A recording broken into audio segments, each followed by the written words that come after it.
ठीक आहे. चॅप्टर आहे इव्हॉल्युशन. इव्हॉल्युशनमध्ये काही डेट्स लक्षात ठेवायचे. ते म्हणजे काय, अर्थ कधी तयार झाली, ओके, 4.5 बिलियन इयर्स अगो तयार झाली अर्थ. ठीक आहे, एवढं लक्षात घ्यायचं. आणि युनिवर्स 20 बिलियन इयर्स अगो.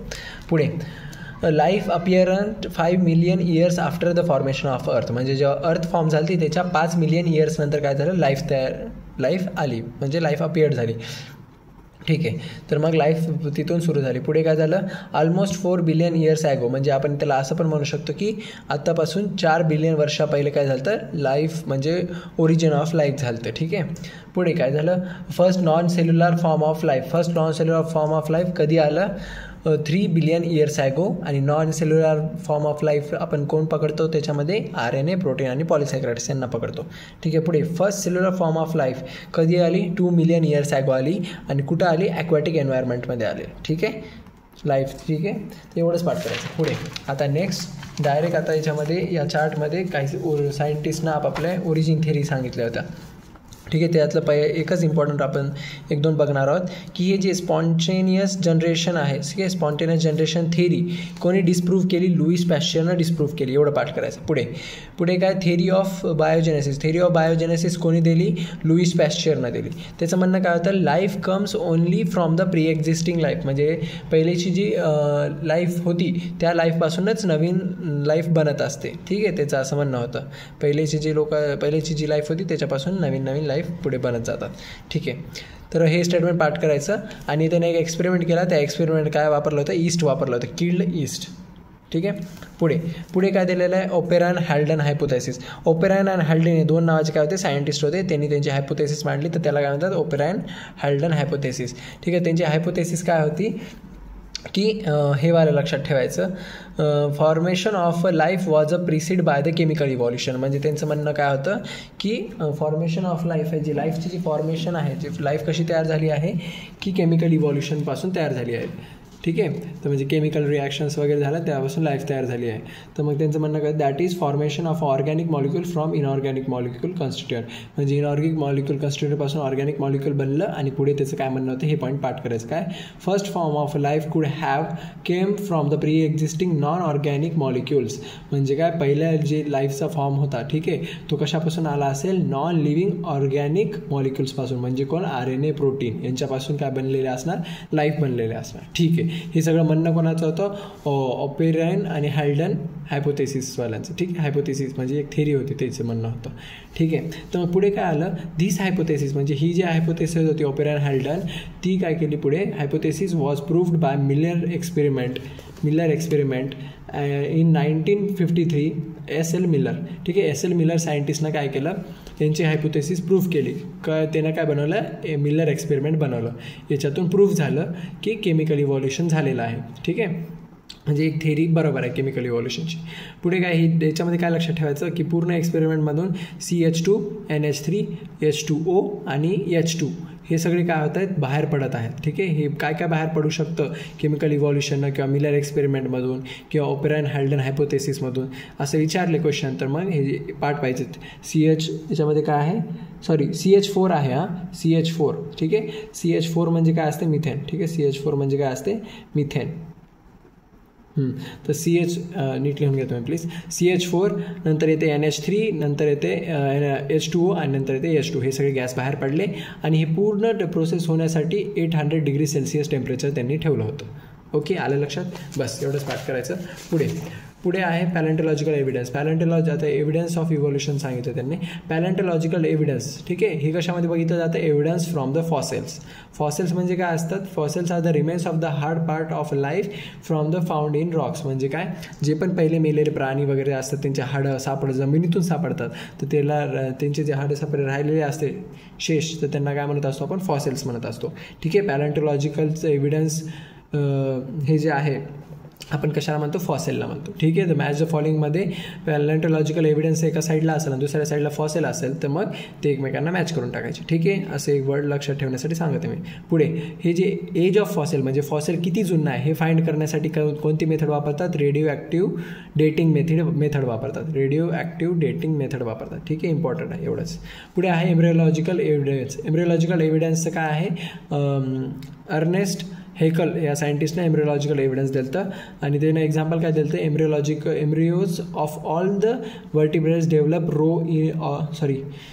Embryos of all the vertebrates develop a row of vestigial gill slits functional only in fish and not found in another vertebrates. म्हणजे त्याचं काय म्हणणं होतं, जेव्हा सगळे ऑर्गॅनिझम्स सगळे वर्टिब्रेट्स जेव्हा एम्ब्रिओज असतात, एम्ब्रिओज म्हणजे काय आईच्या पोटामध्ये असतात, त्यावेळेस सगळ्यांकडे काय असतं, गिल्स असतात. ठीक आहे. बट नंतर फक्त फिशमध्ये जेव्हा जन्म झाला जेव्हा मोठा होतात तेव्हा फिशमध्येच फक्त गिल्स प्रेझेंट असतात, बाकीच्या याच्यामधून ते गिल्स निघून जातं, वेस्टिजियल ऑर्गन म्हणून रास्ते म्हणतात. तर त्याचं म्हणणं काय होतं की सगळे एकाच ओरिजिनपासून बनलेले आहेत असं. तर एवढे त्या आता एम्ब्रिओलॉजिकल एव्हिडन्ससाठी काय लक्षात ठेवायचं, असं एम्ब्रिओ आला कुठलाही जरी सेंटेन्स आला तर ते सरळ एम्ब्रिओलॉजिकल एव्हिडन्सला मॅच करून टाकायचं, मॅच द फॉलोइंगमध्ये. पुढे आता हे जे आहे एम्ब्रिओलॉजिकल एव्हिडन्स हे डिस्प्रूव्ह कोणी केलं एवढं लक्षात ठेवायचं. डिस्प्रूव्ह कोणी केलं, कार्ल अर्नेस्ट वॉन बरेरनं. ठीक आहे, हे डिस्प्रूव्ह केलं या सायंटिस्टचं नाव. आता सर्वात इम्पॉर्टंट, दरवर्षी या चार्टमधून क्वेश्चन येतो, कंपल्सरी हा चार्ट करायचाच आहे, होमोलॉगस ऑर्गन आणि नॉन होमोलॉगस ऑर्गन. ओके, तर या चार्टमधून कसा पाठ करायचा मी तुम्हाला सांगतो. ठीक आहे, काय काय पाठ करायचं, कसं पाठ करायचं. तर या चार्टमध्ये काय दिलेलं आहे की होमोलॉगस ऑर्गनचं कॉमन ॲन्सिस्टर असतं का. हो, तर म्हणजे काय होमोलॉगस ऑर्गन्स म्हणजे काय मी तुम्हाला पहिले एक्झाम्पल सांगतो. आता याच्यामध्ये कुठल्या पण प्राण्यांचे वेगवेगळे ऑर्गन्स काय केलेले आहेत, कम्पेअर केलेले आहेत. ठीक आहे, आता इथं माणसाचा हात आहे, प्राण्याचा इथं पाय आहे. ठीक आहे, तर त्यांचं म्हणणं आहे की या दोघांचे पण ॲन्सिस्टर एकच आहेत. ठीक आहे, ॲन्सिस्टर म्हणजे हाड दोघं पण हाडांनीच बनलेलं आहेत. आणि पुन्हा त्यांचं म्हणणं काय आहे की दोघांचे स्ट्रक्चर सेम आहेत. बघायचं गेलं तर या दोघांच्या हाताचे काय स्ट्रक्चर आहेत, असेच आहेत. इथं जॉईंट आहे, इथं जॉईंट आहे. म्हणजे चिताचा जर पाय पकडा, म्हणजे समोरचा हात पकडला आणि माणसाचा हात पकडला तर ते कसं आहे, सिमिलरच आहेत. ठीक आहे, स्ट्रक्चर सिमिलर आहे, बट दोघांचे फंक्शन वेगवेगळे आहेत. चिता ते चलण्यासाठी वापरतो आणि माणूस त्यांच्या हाताच्या कामासाठी. ठीक आहे, तर मग असं आहे. तर हेच त्यांनी कम्पेअर करून सांगितले. तर आपल्याला असेच पाठ करायचे आहेत. ओके, आता चार्ट कसा पाठ करायचा बघा.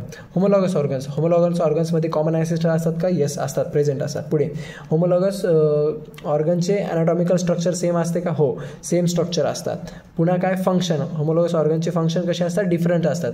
म्हणजे एवढं पाठ करायचं, homologous organs have same structure आणि डिफरंट फंक्शन. ठीक आहे, सेम स्ट्रक्चर आणि डिफरंट फंक्शन. ठीक आहे, असं पाठ करायचं. आणि होमोलॉगस ऑर्गन काय दाखवत असते, डायव्हर्जंट इव्हॉल्युशन दाखवत असते. आलं लक्षात काय पाठ करायचं आहे. ठीक आहे, असं पाठ करायचं. पुढे आता ॲनालॉगस ऑर्गन्स. ठीक आहे, ॲनालॉगस ऑर्गन्स काय असतात, त्यांच्यामध्ये कॉमन ॲन्सिस्टर नसतात. ठीक आहे, ॲब्सेंट असतात. पुढे त्यांचे जे ॲनालॉगस ऑर्गनचे स्ट्रक्चर कसे असतात, डिफरंट स्ट्रक्चर असतात. फंक्शन कसं असते, सिमिलर फंक्शन असते. आणि ॲनालॉगस ऑर्गन काय दाखवत असतं, कन्व्हर्जंट इव्हॉल्युशन दाखवत असतो. ठीक आहे, कंपल्सरी पाठ करायचं येतेच. बऱ्याच ठिकाणी होमोलॉगस ऑर्गन्सला आपण होमोलॉजी पण म्हणतो आणि ॲनालॉगस ऑर्गनला आपण ॲनालॉजी पण म्हणत असतो. आता याचे स्पेशल काय येतात, एक्झाम्पल विचारतात आणि एक्झाम्पलवरूनच क्वेश्चन विचारतात. आणि ते मधातले जे मी सांगितले सेम स्ट्रक्चर डिफरंट स्ट्रक्चर ते पण विचारतात. ठीक आहे, आता होमोलॉगस ऑर्गनमध्ये एक्झाम्पल आहे बघायचं. ठीक आहे, प्लांट्समध्ये कोणतं एक्झाम्पल आहे, thorn of bougainvillea and tendrils of cucurbita. ठीक आहे, हे एक्झाम्पल आहे. म्हणजे काय, बॉन्जिविला झाडाचे काटे आणि कुर्कुबिटा झाडाचे वेल. ठीक आहे, हे दोघं कसे ऑर्गन्स आहेत, होमोलॉगस ऑर्गन्स आहेत. ठीक आहे, पुढे इथं काय दिलेलं आहे, 4 लिम्स ऑफ वर्टिब्रेट्स म्हणजे समोरचे म्हणजे हात सगळ्यांचे प्राण्याचे, माणसाचे हात. पुन्हा काय दिलेलं आहे, चिताचा हात दिलेला आहे. हे वेल आहे, वेलचा हात आहे हा. पुन्हा काय म्हणतात, बॅट चमकादरचा हात आहे हा. ठीक आहे, हे सगळे एक्झाम्पल कशाचे आहेत, होमोलॉगस ऑर्गनचे आहेत. आता ॲनालॉगस ऑर्गनचे आपण एक्झाम्पल बघू. ठीक आहे, ॲनालॉगस ऑर्गनचे एक्झाम्पल कोणते येतात, प्लॅसेंटल मॅमल्स आणि ऑस्ट्रेलियन मार्सिपल्स. ठीक आहे, म्हणजे हे सगळे त्याच्या खालचे. ठीक आहे, पण आपल्याला लक्षात काय ठेवायचं स्पेशलमध्ये, विंग्स ऑफ काय लक्षात ठेवायचं, wings of butterfly and birds. ठीक आहे, बटरफ्लायचे विंग्स आणि बर्ड्सचे विंग्स दोघांमध्ये काय आहे, स्ट्रक्चर डिफरंट आहे पण काम एकच आहे, दोघं पण उडायसाठीच वापरतात. असं असतं ॲनालॉगसमध्ये. आईज ऑफ ऑक्टोपस आणि मॅमल्स म्हणजे मॅमल्सचे जे डोळे असतात आणि ऑक्टोपसचे डोळे असतात, काय स्ट्रक्चर वेगळं असतं दोघांचं पण काम काय करत असतं, एकच असतं, बघण्यासाठीच वापरतात दोघं पण. ठीक आहे, पुढे फ्लिपर्स ऑफ पेग्विन्स अँड डॉल्फिन्स तसंच झालं. पुढे स्वीट पोटॅटो अँड पोटॅटो. ठीक आहे, हे 2 एक्झाम्पल्स वगैरे हे सगळे एक्झाम्पल्स कशाचे आहेत, ॲनालॉगस ऑर्गन्सचे आहेत. ठीक आहे, एवढं पाठ करायचं. हे मी कुठं पाठ करायचं सांगतो तुम्हाला. आणि लक्षात, जर आता क्वेश्चनमध्ये असं विचारलं tell me the example of divergent evolution, तर मग आपण होमोलॉगस ऑर्गनचेच एक्झाम्पल देणार. ठीक आहे, म्हणजे तेच असते मिनिंग. डायव्हर्जंट इव्हॉल्युशन म्हणजेच काय असते, होमोलॉगस ऑर्गन. ठीक आहे, कारण होमोलॉगस ऑर्गन दाखवत असतात डायव्हर्जंट इव्हॉल्युशन, तसंच ॲनालॉगस ऑर्गन काय दाखवत असतात, कन्व्हर्जंट इव्हॉल्युशन दाखवत असतात. त्यांचे विचारले कन्व्हर्जंट इव्हॉल्युशनचे तर मग हे एक्झाम्पल द्यायचे. ओके, आता नेक्स्ट, आता आपण पाहिलं होतं की हे जो आता पूर्ण चार्ट आहे हा कन्व्हर्जंट इव्हॉल्युशनचे एक्झाम्पलचा आहे. ठीक आहे, इथल्या इथं एवढंच पाठ करायचं. ठीक आहे, तर याच्यामधले कोणते प्लॅसेंटल मॅमल्स आणि ऑस्ट्रेलियन मार्फिस्कल याच्यामधले मी स्पेशलवाले मार्क केलेत. मोल, आता कन्व्हर्जंट इव्हॉल्युशनचे एक्झाम्पल मोल आणि मार्सिपियल मोल, अँटर आणि नंबेट किंवा बँडेड अँटर, पुन्हा काय फ्लाइंग स्क्विरल किंवा फ्लाइंग पॅलँगर किंवा शुगर ग्लायडर पण म्हटलं जातं. पुन्हा बॉब कॅट, तसं इकडं कोण प्रेझेंट असते सेम टॅस्मेनिया टायगर कॅट, वुल्फ आणि इकडे टॅस्मेनियन वुल्फ. ठीक आहे, हे सिमिलर दिसणारे प्रोडक्ट म्हणजे ऑर्गॅनिझम्स असतात. सॉरी, हां. आता ॲडॅप्टिव्ह रेडिएशनमध्ये फक्त त्याचे एक्झाम्पल लक्षात ठेवायचे. ॲडॅप्टिव्ह रेडिएशनमध्ये त्याचं एक्झाम्पल काय, डार्विन फिंचेस आणि ऑस्ट्रेलियन मार्सिपियल्स. ठीक आहे, ओके, आता डन. आता याच्यामध्ये आर्टिफिशियल सिलेक्शनचं एक्झाम्पल लक्षात ठेवायचं डॉग, आणि नॅचरल सिलेक्शनचं लक्षात ठेवायचं इंडस्ट्रियल मेलॅनिझम. ठीक आहे, मेलॅनिझम. पुढे काय लक्षात ठेवायचं आहे की हार्डी विनबर्ग प्रिन्सिपलमध्ये हे फॉर्म्युला लक्षात ठेवायचा, P+Q=1. नुसतं फॉर्म्युला विचारतात किंवा या फॉर्म्युलामध्ये P काय डिनोट करते हे विचारतात. तर P काय डिनोट करतो, फ्रिक्वेन्सी ऑफ रेसेसिव्ह आलीड. Q काय डिनोट करतो, फ्रिक्वेन्सी ऑफ डॉमिनंट आलीड. ओके, पुढे नेक्स्ट फॉर्म्युला दुसरं काय, P² + Q² + 2PQ=1. तर त्याच्यामध्ये ते काय डिनोट करत आहेत की P² म्हणजे काय असते, frequency of homozygous dominant AA, capital A. पुन्हा Q² म्हणजे काय दाखवते, फ्रिक्वेन्सी ऑफ होमोझायगस रेसेसिव्ह म्हणजे स्मॉल a, आणि 2PQ दाखवत काय आहे, frequency of heterozygote, capital A, small a. ठीक आहे, यांचे नावं जस्ट याच्यासोबत पाठ करायचे. आणि हे स्पेशल दुसरं हे पाठच करायचं काय, factors affecting the hard Weinberg equilibrium, म्हणजे हार्ड विनबर्ग इक्विलिब्रियमला कोणते फॅक्टर अफेक्ट करतात. तर पहिला फॅक्टर आहे जीन मायग्रेशन, दुसरा फॅक्टर आहे जेनेटिक रिकॉम्बिनेशन, तिसरा आहे म्युटेशन, चौथा आहे जीन ड्रिफ्ट आणि पाचवा आहे नॅचरल सिलेक्शन. ठीक आहे, यांचे फक्त नावच पाठ करायचे. क्वेश्चनमध्ये असं विचारू शकतात की खालील दिलेल्या काय म्हणता येईल खालील दिलेल्या ऑप्शनपैकी हार्डी विनबर्ग इक्विलिब्रियमला कोणते फॅक्टर अफेक्ट करतात. तर मग हे पाठ पाहिजेत आपल्याला. ठीक आहे, पुढे काय आहे, हे जीन फ्लोचे एक डेफिनेशन पाठ पाहिजे. When gene migration occurs multiple times it is called as gene flow.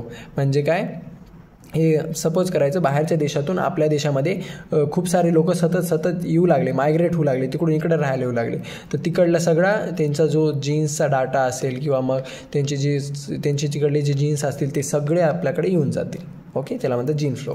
ठीक आहे, तर हे डेफिनेशन पाठ करायचे. पुढे काय लक्षात ठेवायचं, स्टॅबिलायझिंग सिलेक्शनचा हा ग्राफ असतो किंवा हा डायग्राम आहे. डायरेक्शनल सिलेक्शनचा हा डायग्राम आहे आणि डिस्ट्रप्टिव्ह सिलेक्शनची ही डायग्राम आहे. ठीक आहे, एखाद्याच विचारू शकता. पुढे आता आपल्याला मेन काय लक्षात ठेवायचं आहे. ठीक आहे, डायनासॉरचे पण एक एक्झाम्पल लक्षात ठेवून द्यायचे. ट्रायसेप्टॉरस म्हणजे काय, 3 हॉर्न डायनासॉर, म्हणजे त्याला 3 शिंग असतात, त्याला काय म्हणतो आपण ट्रायसेप्टॉरस. पुन्हा काय आहे, स्टेगिओसॉरस म्हणजे काय, large triangle bony plates and the back spined with tails. ठीक आहे, ह्याचे फीचर्स वाचत पाठ करायचं. स्टेगोसॉरस म्हणजे काय, ट्रायंगल बोनी प्लेट्स असतात, एवढंच पाठ करायचं, ट्रायंगल बोनी प्लेट्स. पुढे ट्रायनोसॉरस रेक्स. ठीक आहे, हा काय होता, 20 फूट मोठा होता, 20 फूट हाईट अँड ड्रॅगर ऑफ टीथ होते, मोठे दात होते ट्रायनोसॉरसमध्ये. पुन्हा काय, ब्रॅकिओसॉरस लॉंग जिराफ लाईक नेक होता याला. ठीक आहे, ब्रॅकिओसॉरसला एवढंच पाठ करायचं. पुढे म्हणजे एक नाव आणि त्याचं देवाचं एक फीचर.